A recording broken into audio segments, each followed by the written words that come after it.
కోటయ్య అనే రైతు గుంటూరు జిల్లాలో మరణించారు. ఆయన మరణానికి సంబంధించినటువంటి వ్యవహారంలో ఓ వివాదం రైజ్ అయ్యింది. పురుగు మందు తాగి ఆత్మహత్య చేసుకోబోతుంటే కాపాడామని పోలీసులు ప్రభుత్వం లేదు, ఆయనకి సంబంధించినటువంటి పొలంలో కంట్రోల్ రూమ్ ఏర్పాటు చేసి ఆ కంట్రోల్ రూమ్ పక్కన ఉన్నటువంటి పొలం అంతా పాడు చేస్తుంటే పరిహారం అడిగినందుకు అతన్ని కొట్టి, ఆ కొట్టినటువంటి వల్ల గుండె ఆగిపోయి చనిపోతే నోట్లో పురుగు మందు పోసి ఆత్మహత్య కింద చిత్రీకరించేటువంటి ప్రయత్నం చేశారన్నటువంటిది ప్రతిపక్షాలు చెప్పేటువంటి మాట, నిజ నిర్ధారణ సంఘాలు తేల్చినటువంటి మాట. ఇక్కడ కోటయ్యతో వెళ్ళినటువంటి పాలేరు అతను పున్నారావు వచ్చి పోలీసులు అతన్ని పట్టుకురండి, అతనికి తెలుసు కదా, అంతా చూశారు కదా అని చెప్పడం. అతన్ని ఎతకడానికి బయలుదేరితే పోలీసుల జీపులోనే లోపలుండి నన్ను నిర్బంధించారంటూ అతను అద్దాలని కొడితే తలుపు తీస్తే అయ్యో ఇక్కడ ఉన్నావా అని చెప్పి ఒక డ్రామా ప్లే చేసి అతని సెల్ ఫోన్ కూడా పోలీసు అధికారుల దగ్గర ఉండటం, స్విచ్ ఆఫ్ చేసి ఉన్నటువంటి ఫోన్ ఇవ్వడం. తర్వాత దీంట్లో టెక్నికల్ రీజన్స్ని చూపించి అది హెలీప్యాడ్ అన్నారు, హెలీప్యాడ్ అయితే నేను పదవికి రాజీనామా చేస్తాను, లేకపోతే జగన్ రాజకీయ సన్యాసం చేయాలంటూ ఉపన్యాసాలు ఇచ్చినటువంటి పత్తిపాటి పుల్లారావు మినిస్టర్ దగ్గరకే అదే పాలేరుని తీసుకురావడం. అక్కడ మీడియాతో చెప్పించబోయారు పాలేరుతో ఆత్మహత్య చేసుకోబోయాడని చెప్పేసి, ఆత్మహత్య చేసుకున్నాడని. కానీ అతను క్వశ్చన్లు వేసేటప్పటికి తడబడిపోయి ఆగిపోయాడు.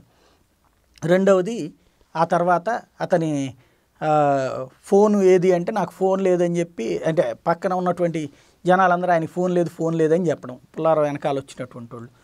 వెంటనే వీళ్ళు మరి నువ్వు ఫోన్ ఎట్లా చేసావంటే ఫోన్ ఉందని అతను చెప్పడం. ఇదంతా గందరగోళం స్పష్టంగా అర్థమవుతుంది అందులో. ఇప్పుడు ఆ పున్నారావు మళ్ళీ ఊళ్ళో కనబడ్డరు, ఎక్కడున్నారంటే వీళ్ళ దగ్గరే ఉంటారు. ఇక్కడ ఈ విమర్శలు చేసి నిజ నిర్ధారణ కమిటీలు వేసినటువంటి వాళ్ళు నిజ నిర్ధారణ తేల్చారు కదా, ఇటు వైసీపీ కానీ జనసేన కానీ. ఆ రైతు కుటుంబం కోసం నష్టపరిహారం వాళ్ళ వైపు నుండి పరిహారం ఇచ్చేశారు, విమర్శించేశారు, అయిపోయింది. అటు ప్రభుత్వం వైపు నుండి వాళ్ళ పని అయిపోయింది. ఇప్పుడు ఆ రైతు కుటుంబం పరిస్థితి ఏంటి? హత్య, ఆత్మహత్య, ఇది తేల్చారు ఎవరన్నా? తేల్చలేదు. అప్పులని, అక్రమ సంబంధాలని అంటగట్టే ఆవేదనకు గురైంది ఆ కుటుంబం. ఊరంతా చూస్తుండగా జరిగినటువంటి ఒక సంఘటన. రాజకీయ పార్టీలు రాజకీయాలు చేసేసుకునే పూర్తయిపోయినాయి. మరి ఈ రాజకీయాలతో పరిమితమైపోయి చివరికి న్యాయం ఎక్కడికి పోయింది? విచారణ కమిటీ ఏమన్నా వేశారా? వెయ్యలా. విచారణ కమిటీ ద్వారా అక్కడ ఏమైనా తేల్చారా? తేల్చలేదు. డిఎస్పీ విచారణ అంటే పోలీసుల మీద పోలీసులు విచారణ చేసుకుంటే ఏముంటుంది? జ్యుడిషియల్ ఎంక్వైరీ వేయాలా? వేయలేదు. కనీసం మాజీ న్యాయమూర్తి వేయాలా? వేయలేదు. వేయకపోతే ఎవరు ఉద్యమించాలా? విపక్షాలు.